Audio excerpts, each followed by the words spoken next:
What's up everybody, welcome back to the internet where your cesspool is my jacuzzi. As you can see, my setup's looking a little different right now. This is how it's going to be while I'm out of town for a few weeks. We're going to have a bit of an interesting lighting situation, but we're just going to go with it. Recently I've been discussing the Clayton Echard-Laura Owens paternity scandal case, and that kind of got me interested in the perspectives of people who faked pregnancies in general. So suddenly, and not totally unexpectedly, I find myself going down this wormhole where I'm looking at the dumbest things people have done to fake pregnancies or other scams. Fake pregnancy jokes, they're not funny, but making fun of people who try to fake pregnancy, that can be funny. Did you know there's a WikiHow page on how to fake a pregnancy? This is the kind of thing that makes me wonder if advancements in technology were a good thing. Don't worry. I'm leaving my soapbox in 2007 for now. I'm just going to share some of the more ridiculous things that I found while doing this deep dive. This first one here is one of the funniest pregnancy-related things I found. Somebody who had been faking a pregnancy was just asking for, some advice on how to proceed. It says, "What can I do to make it look like the baby is kicking? Can I use a pet, like a cat? Or is this bad for the cat?" Somebody with a shred of rational thought responded, "Definitely do not do that. You'd be very likely to get yourself or the cat hurt in the process. When someone is pregnant, the baby's kicking is not really visible from the outside anyways." Somebody in the comments of that post says, "You know what this reminds me of? Ferret legging." And I actually didn't know. I didn't know what ferret legging was. So naturally, I'm gonna look it up. And boy, did I find some interesting stuff. Ferret legging was apparently a sport where people have trousers on and they put ferrets down their trousers. And I guess you win by being the person who keeps the ferrets in your pants the longest. Now, I noticed I only saw men competing in that, which is interesting because from what I know, a lot of men are notoriously not so good at keeping it in their pants. Were merely going about their ferret business, exploring this warm, dark, and strangely convoluted new world they had found themselves in. Their natural curiosity often led to them wriggling deeper into the trousers, prompting gasps and laughter from the audience.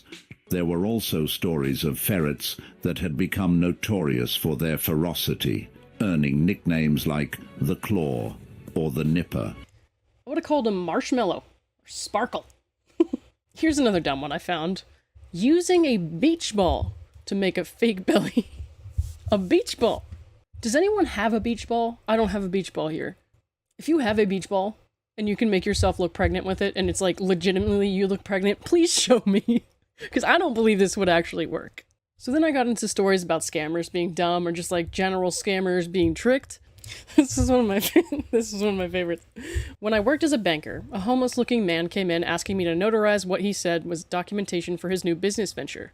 I normally don't do this, but I decided to read through just in case. Sure enough, in the middle of pages of legal-looking terminology, there was a line stating that notarization of the document authorizes the transference of $100 billion from the bank to this man. You know what, I wish that had actually kind of worked out for that guy. I think that's creative. I think this was a pretty common one, because I feel like I've read this a bunch before, but I had a Microsoft tech call. He wanted me to help him access my computer to fix a virus. I have a MacBook. This one says the scammer said, "Your son has been hit by a car and is in the hospital." And then it says 12-year-old me finding out I have a son, and it's just like a picture of Michael Scott freaking out.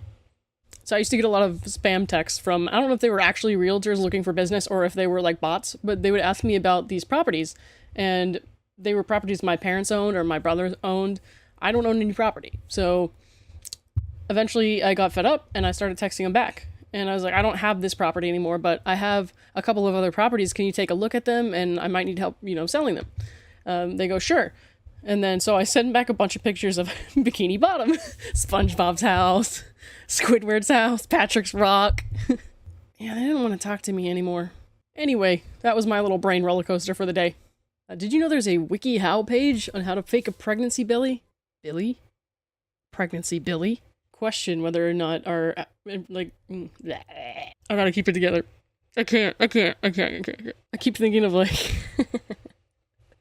anybody been in a football stadium where they're passing a beach ball around the crowd? I keep thinking of a lady with fucking beach ball in her belly and people just like bouncing her around. It's Monday.